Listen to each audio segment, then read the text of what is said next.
Today is disembarkation day with Royal Caribbean's Odyssey of the Seas. It feels like a sad day. We have just ended a wonderful 7-night Mediterranean cruise.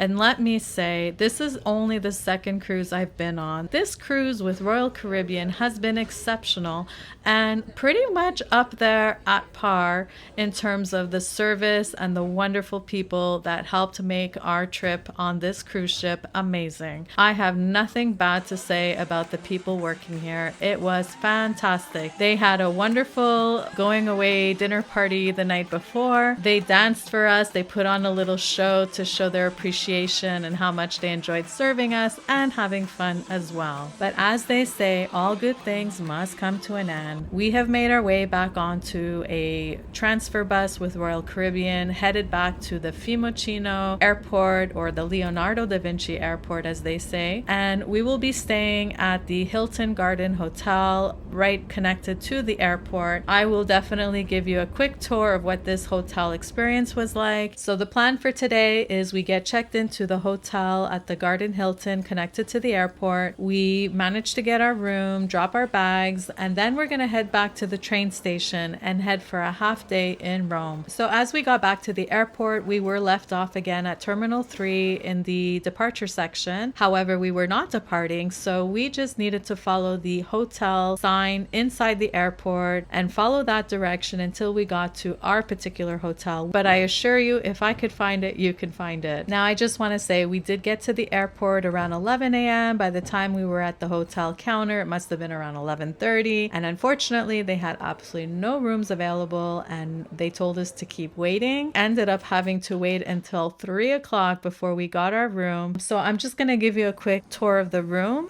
When you walk into the room, you've got a nice, lovely bathroom. The shower was amazing. The bathroom was very spacious. Toilet plumbing was noisy. And so we had to make sure the bathroom door stayed shut all night or else it was even louder. But the room is a newly renovated room, 2 double beds here, and absolutely clean, wonderful, no complaints with that. If you're ever thinking about being a travel vlogger, you are going to quickly realize how easy it is to forget to capture important steps and footage. You will only come to realize when you are now editing that it's hard to kind of stitch a story together, and you do have to be a bit creative. And I just want to point that out as a beginner vlogger on YouTube, getting experience. I want to share this journey as well. And this is part of my documenting my travels. It's also learning how to be a creator. And I want to share that creator experience with those of you that want to aspire to be a travel vlogger as well. Whether you're in the midlife years as myself or a younger generation, it's such a great craft and skill to have. I am open to any questions anybody ever has. Please just leave me a comment. Tell me, what do you enjoy? What do you want to know? And,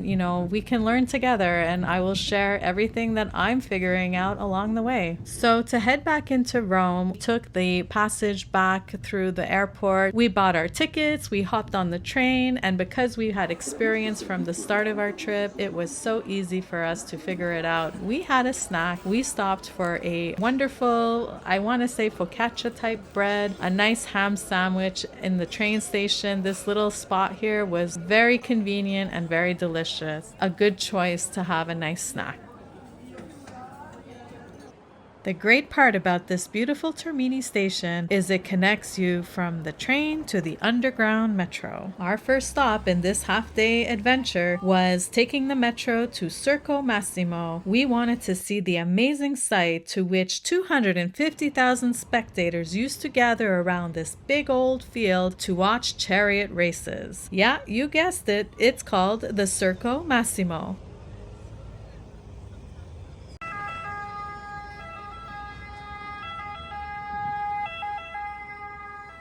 Now, just up the road at the far end of Circo Massimo, we come across this little gem of a park, and there you will find a mosque called the Mouth of Truth.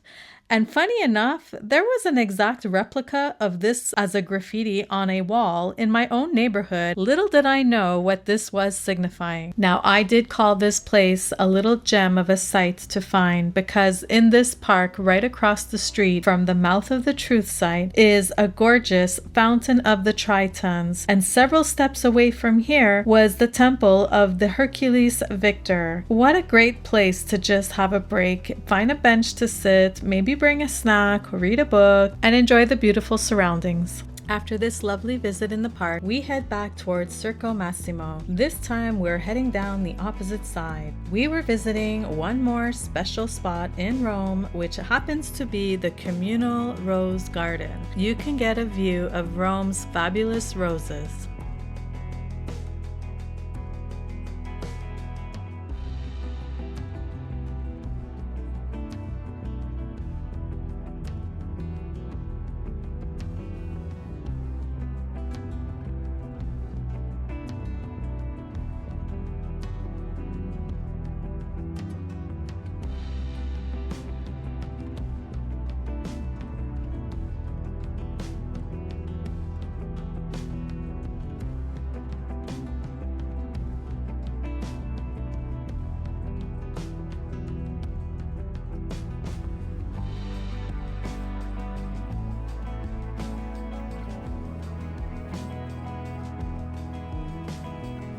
After enjoying a moment to smell the flowers, it's time to head back towards our Termini station and find a nice place to have our supper. We ended up finding this really cute little quaint restaurant called Luigi, because how more Italian can you get than the name Luigi?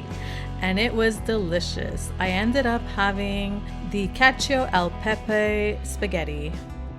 This wraps up my series of visiting Rome and our 7-night Mediterranean cruise. If you haven't caught the full series, you can definitely find it on my playlist from start to finish.